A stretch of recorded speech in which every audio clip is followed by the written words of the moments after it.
I don't quite remember the first time that I realized I was different.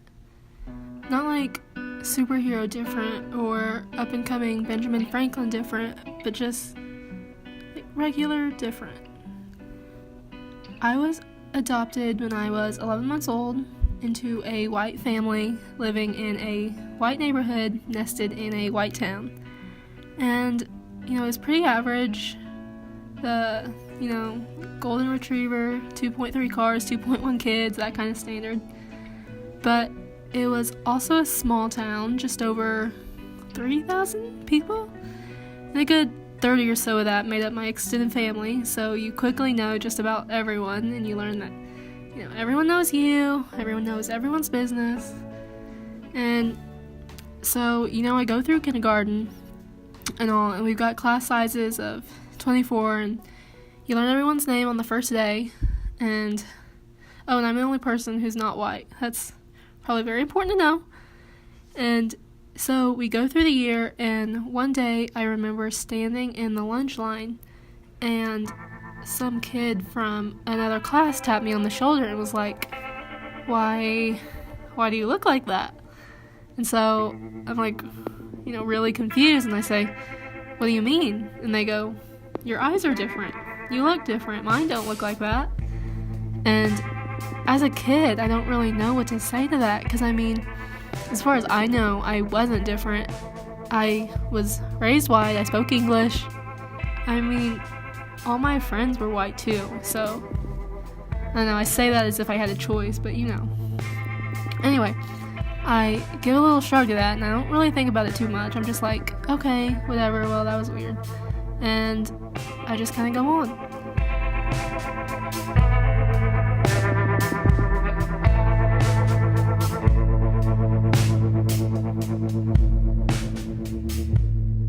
And then there's this time that I'm in class, and it's like second or third grade maybe, and we're doing this family tree project and learning about genetics, and the teacher's saying, well, you get half of who you are from your mom and half of who you are from your dad.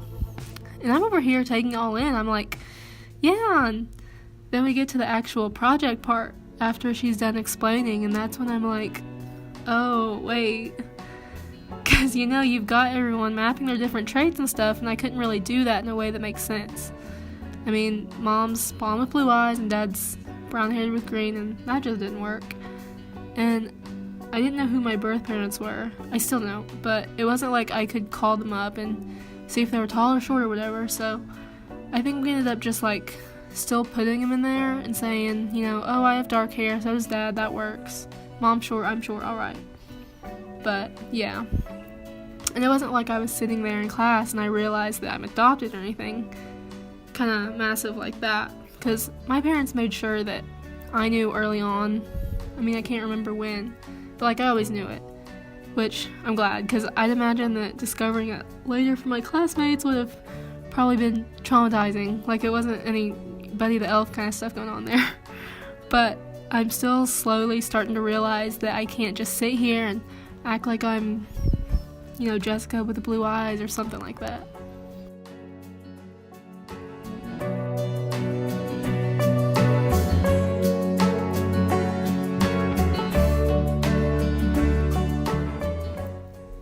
But I was cool with it pretty much. There were a few times, this was probably in 4th grade, when I had this goal of being the president one day. And so I was telling my oldest aunt about it, and she just kind of lays it straight that won't ever happen. And it's not that I'm not good enough or anything, but I wasn't born here, so I could never be president. I wasn't American.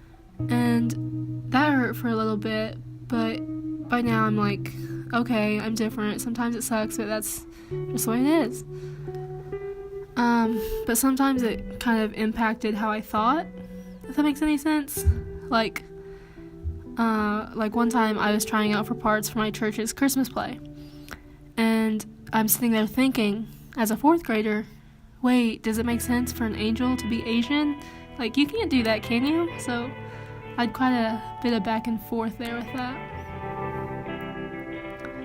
And there were a lot of times, much later in life, I'd say middle schoolish, maybe some high school, where I'd kind of think about what life might be like if I was adopted into a place that had more diversity. And it wasn't that my town was ever closed off or unwelcoming to that, but you're just so blatantly different.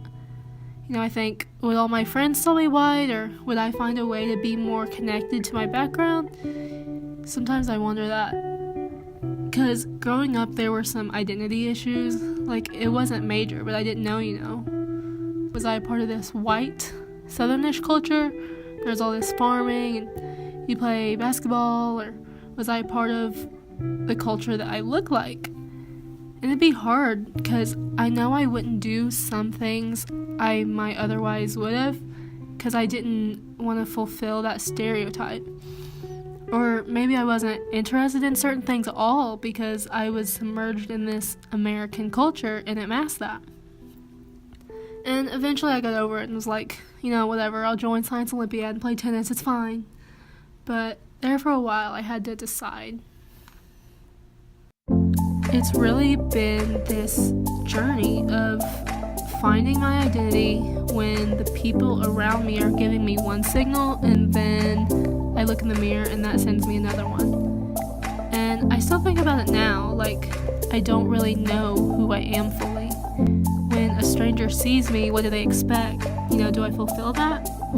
I mean, even now in college, when people ask me where I'm from, I get a little tripped up because do I say Korea or do I say Southern Indiana?